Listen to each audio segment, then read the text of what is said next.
See, I'm simply very lucky. La série de Netflix You arrive bientôt avec sa 5e et dernière saison et les fans ont hâte de retrouver Joe. Voici un petit récap. Allons. C'est l'heure de l'histoire, mon poulet au miel. On ouvre les petits volets. Cœur vaillant, œil sur la balle, on ne peut pas perdre.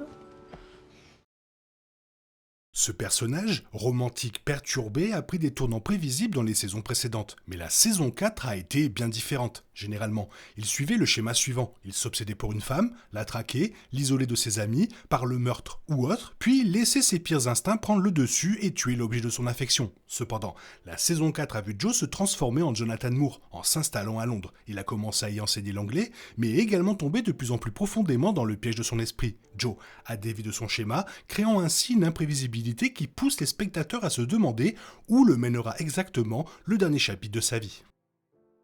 Joe travaillait avec Marianne à la bibliothèque de Madre-Linda, alors qu'il était encore marié à Love. Leur amitié s'est transformée en romance. Mais avec Joe, c'était bien plus que ça. Tombé amoureux, Joe a tué Ryan, l'ex-mari violent de Marianne. Et lorsque Love a découvert sa liaison, il l'a tué à son tour. Toutefois, Marianne n'avait aucune envie d'être avec Joe. Elle a quitté la ville et a tenté de disparaître. Mais Joe l'a suivie à Paris, puis à Londres. Dans une scène poignante, il a retrouvé Marianne, l'a poursuivie et l'a confrontée dans un immeuble londonien. Mais l'a laissé repartir indemne, ce qui a constitué un retournement de situation choquant. Pourtant, rien dans la saison 4 n'était ce qui semblait être. La richesse et les privilèges semblent toujours trouver Joe, qui est issu de la classe ouvrière. Il se lie d'amitié avec les riches et les courtises, mais cela va encore plus loin dans la saison 4. Joe est accueilli et complètement émergé dans le groupe de jeunes les plus riches de Londres, dont certains ont des réserves envers le professeur d'anglais débraillé du collège local. D'autres, comme Phoebe, adorent Joe et sa simplicité. Cependant, ce groupe ne reste pas paisible très longtemps, car ses membres commencent à être éliminés un par un. Ils sont pris pour cible en raison de leurs privilèges, et Joe se retrouve accusé de ces meurtres. Il soupçonne Rhys Monrose, la personnalité politique avec laquelle il interagit de temps en temps. Il le soupçonne d'être celui qui tue des membres de leur groupe d'amis.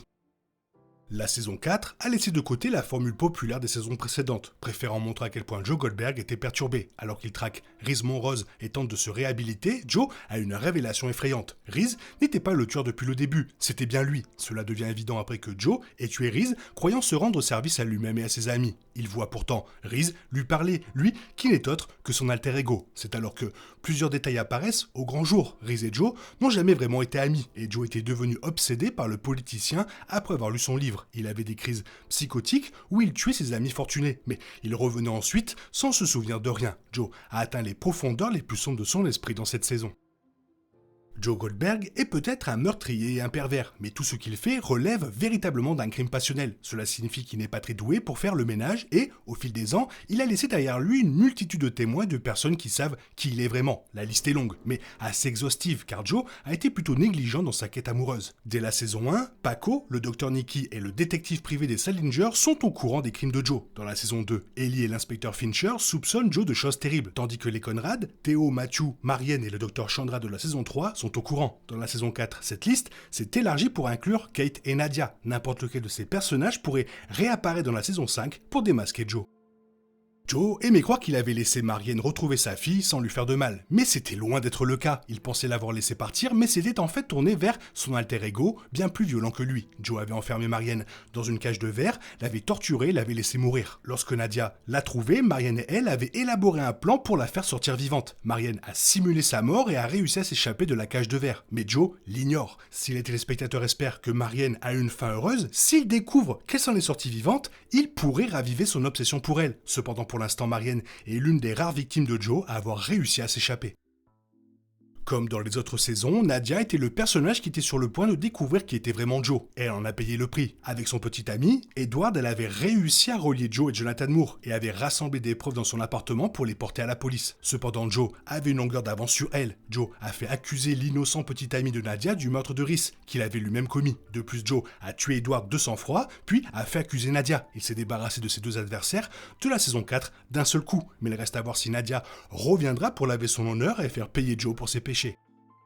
Joe, qui avait développé une relation étroite avec Kate, directrice de la galerie d'art, décida de la libérer de son père autoritaire. Le père de Kate possédait une entreprise de plusieurs milliards de dollars qui n'était pas vraiment fondée sur l'éthique. Et lorsque Joe a eu sa crise psychotique, il a cru que Rhys voulait qu'il tue le père de Kate, Tom Lockwood. C'est donc exactement ce qu'il a fait, persuadé que Rhys le voulait. Tom Lockwood a également confirmé cette croyance lorsqu'il a demandé à Joe si Rhys connaissait, ce qui selon lui était le cas. Il est important de se rappeler que si Joe a tué Tom, Kate, qui est sa partenaire, ignore qu'il a tué son père. Même si Kate a pu voir des problèmes avec son père, elle ne voulait probablement pas qu'il soit tué.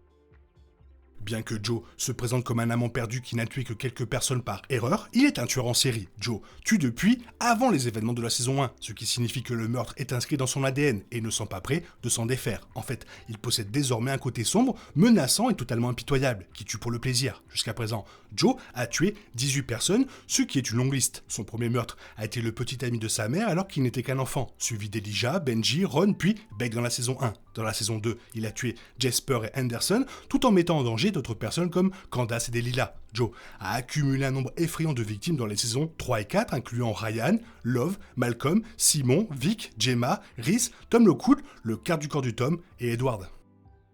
Il a fallu du temps, mais Joe a finalement compris qu'il n'y avait ni Rhys, ni de tueur, il était tout seul à la fois. Il faut reconnaître que Joe n'aimait pas ce qu'il était devenu, car il s'était fermement convaincu qu'il n'était, au final, qu'un héros tragique et romantique. La saison 4 a prouvé que le mal de Joe était bien plus profond, qu'il était un individu véritablement odieux. Joe décide donc de mettre fin à ses jours, incapable de gérer ce que ces derniers mois ont été. Par un autre coup de chance incroyable, Joe survit à son saut d'un pont, sauvé par Kate en personne. Elle ressent un lien profond avec lui et décide de rester avec Joe, ignorant qu'il a assassiné son père. Alors que le sauvetage de Kate et son engagement envers Joe visaient à s'améliorer à devenir une meilleure version d'eux-mêmes, Joe l'a mal pris. Il a assumé son côté le plus sombre après avoir rencontré Kate, jurant de tout faire pour se protéger et la protéger. Grâce à l'argent et au pouvoir de Kate, Joe a pu retourner à New York, la ville qu'il avait fui, car son passé n'avait plus d'importance. La saison 5 ramène Joe et le public là où tout a commencé, mais Joe n'est plus le comptable anonyme qu'il était. De retour à New York, il est devenu l'une des figures les plus connues de la ville et ne pourra plus commettre les actes néfastes qui l'attendent. Son nouveau départ avec Kate promet plus de frayeur que d'amour et d'engagement véritable. Le début de la saison 5, c'est pour bientôt. Toi, qu'est-ce que tu en penses? Est-ce qu'il va rester en vie? Est-ce qu'il va aller en prison? Ou est-ce qu'il va mourir? Fais-le moi savoir dans la zone commentaire. Sinon, comme d'habitude, bisous de serial killer avec un couteau bourron. Bye bye. Il est impossible de compter sur les autres de nos jours. On est obligé de tout faire soi-même. Je me trompe? Rien de grave, j'avais tout prévu. Où va le monde, je vous le demande.